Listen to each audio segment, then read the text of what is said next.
پہنچایا ہے، نازل فرمایا ہے، انہوں نے اپنے اپنے وقت میں اپنی اپنی امت کو بلا کم و کاست، بغیر کسی اضافے کے، بغیر کسی کمی کے، اپنے کسی قسم کے جذبات کو اس میں شامل کیے بغیر، اپنی کسی قسم کی خواہشات کو ان میں شامل کیے بغیر، یہ ان کا پوری امت پر اپنے اپنے زمانے میں احسان رہا کہ ہر پیغمبر نے اللہ کا حکم من نوعاً بلا کب و کاست پیش فرما دیا۔ ہمارے حضرت پیغمبر صلی اللہ علیہ وسلم کو جب اللہ نے مبعوث فرمایا تو ان کے ذمے بھی ایک ہی کام تھا کہ امت کی آپ نے اصلاح کرنی ہے، اور اصلاح کیسے ہونی ہے کہ جو اللہ کا حکم آ رہا ہے اس حکم کو فوری طور پر اللہ کی مخلوق اور انسانیت تک پہنچانا ہے۔ نبی اکرم صلی اللہ علیہ وسلم کو حکم ہوا کہ یا ایھا الرسول بلغ ما انزل الیک من ربک، کہ اللہ کی طرف سے جو کچھ بھی آپ پر نازل کیا جا رہا ہے، اللہ کی طرف سے جو جو حکم آپ پر آ رہا ہے، آپ اس کو آگے انسانیت تک پہنچاتے چلے جائیے۔ کسی بات کا حکم دیا جا رہا ہے وہ آپ نے پہنچانا ہے، کسی بات سے منع کیا جا رہا ہے وہ آپ نے آگے پہنچانا ہے۔ تو نبی اکرم صلی اللہ علیہ وسلم پر جو جو وحی نازل ہو رہی ہے، آپ کی بنیادی ذمہ داری یہ ہے کہ آپ اس کو آگے پہنچاتے چلے جا رہے ہیں۔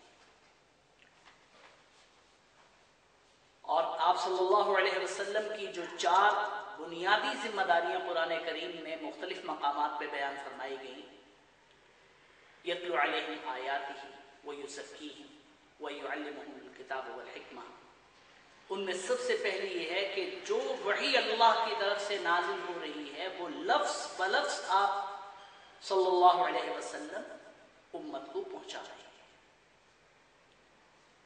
اور اس وحی کی روشنی میں ان کے دلوں پہ محنت کرتے ہوئے ان کے دلوں سے کفر کو، شرک کو، غیر اللہ کی محبت کو، غیر اللہ کے خوف کو، شہوانی جذبات کو، اور ان تمام خواہشات کو جو اللہ کی طرف جانے سے روکنے کا باعث بن سکتی ہیں، ان خواہشات کو کھرچنے، دلوں کو صاف کرنے اور دلوں کو اللہ کی اطاعت کے لیے مکمل آمادہ کرنے کے لیے نبی اکرم صلی اللہ علیہ وسلم ان کے دلوں پر محنت فرماتے ہیں۔ اور پھر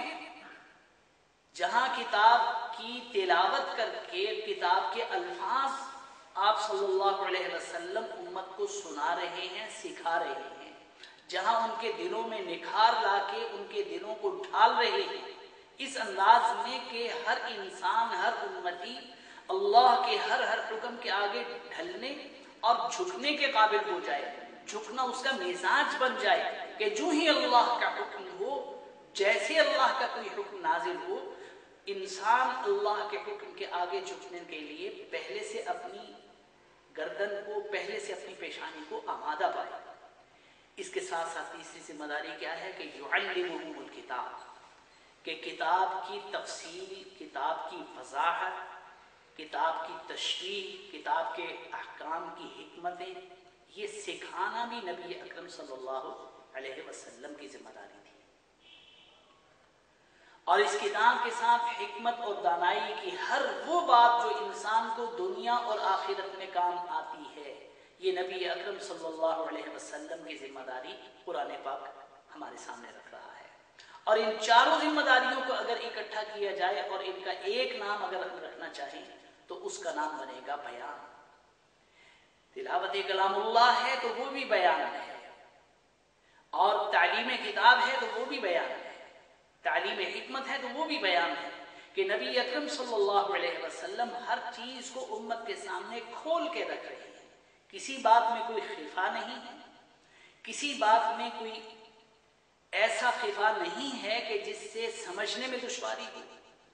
یا کوئی ایسی پہیلی نہیں ہے کہ بات سلجھانے کی بجائے الجھا دی جائے، سمجھانے کی بجائے اسے چیستان بنا دیا جائے۔ نبی اکرم صلی اللہ علیہ وسلم کی تعلیمات میں ایسے چیستان کی کوئی بھی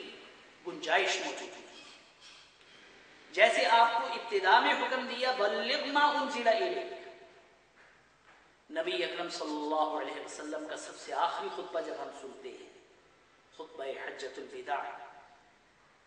تو اس خطبے کے اخیر میں آپ صلی اللہ علیہ وسلم اپنی امت سے جس بات کی گواہی لے رہے ہیں، وہ گواہی کیا ہے؟ وہ گواہی بھی یہ ہے کہ آیا میں نے اللہ کی طرف سے اترنے والی وحی کو، اللہ کی طرف سے بھیجے جانے والے دین کو بلا کم و کاست تم تک پہنچا دیا ہے یا نہیں؟ اور جب ساری امت جو اس وقت حاضر ہے، 1.25 لاکھ کے لگ بھگ صحابہ کرام اس حج میں آپ صلی اللہ علیہ وسلم کے ساتھ موجود، جب وہ گواہی دیتے ہیں کہ اے اللہ کے پیارے رسول صلی اللہ علیہ وسلم، آپ نے سارے کا سارا دین ہم تک پہنچا دیا ہے، تو آپ صلی اللہ علیہ وسلم 3 بار انگلی آسمان کی طرف اٹھا کر ارشاد فرما دے کہ الا هل بلغ، الا هل بلغ، الا هل بلغ، کہ میں نے اللہ کا دین پہنچا دیا ہے، میں نے اللہ کا دین پہنچا دیا ہے، میں نے اللہ کا دین پہنچا دیا ہے۔ اور اسی بات کو اب اپنی ذمہ داری پوری ہونے کے بعد آگے امت کے سپرد فرما رہے ہیں، اور وہ امت کے سپرد فرماتے ہوئے اس موقع پہ کیا ارشاد فرماتے ہیں کہ بلغوا عنی ولو آیا، کہ جیسے جیسے میں نے تم تک دین اللہ کا پہنچایا ہے، ہر طریقے سے پہنچایا ہے، ہر موقع پہ پہنچایا ہے، ہر طرح کے حالات میں پہنچایا ہے، حالات کی موافقت کا انتظار کیے بغیر پہنچایا ہے، انتہائی نامساعد حالات میں پہنچایا ہے، اچھوں تک پہنچایا ہے، بروں تک پہنچایا ہے، اپنوں تک پہنچایا ہے، پرایوں تک پہنچایا ہے، چاہنے والوں تک پہنچایا ہے، اور دور بھاگنے اور بھٹکنے والوں تک پہنچایا ہے، بلا تمییز میں نے ہر ایک تک اللہ کا دین پہنچایا ہے۔ بلغوا عنی ولو آیا، اب تمہاری ذمہ داری ہے، میں اس دنیا سے آخرت کی طرف رخ کر رہا ہوں، اب تم نے اسی طرح بغیر کمی کے، بغیر اضافے کے، ہر طرح کے حالات میں، ہر طرح کے افراد اور ہر طرح کی قوموں اور امتوں تک تم نے اللہ کے اس دین کو پہنچانا ہے۔ وَلَوْ آیَةً، اگرچہ تمہارے علم میں صرف ایک آیت آتی ہے، تمہیں ایک آیت سے زیادہ اللہ کے دین کے بارے میں کوئی معلومات نہیں ہے، تو اس ایک آیت کو لے کر آگے پہنچاتے چلے جاؤ۔ اللہ نے زبان دی ہے، اللہ نے بیان دیا ہے، اور اس کے ساتھ اگر ایک آیت کا علم دیا ہے تو بحیثیت امتی، بحیثیت مسلم، تمہاری ذمہ داری یہ ہے کہ تم اس ایک آیت کو لے کر اٹھو اور پوری دنیا پہ اس آیت کو پھیلاؤ۔ یہ تو ہر مسلمان کی ذمہ داری ہے، لیکن جس مسلمان کے پاس اللہ کے دین کا، اللہ کی کتاب کا، اللہ کے رسول صلی اللہ علیہ وسلم کی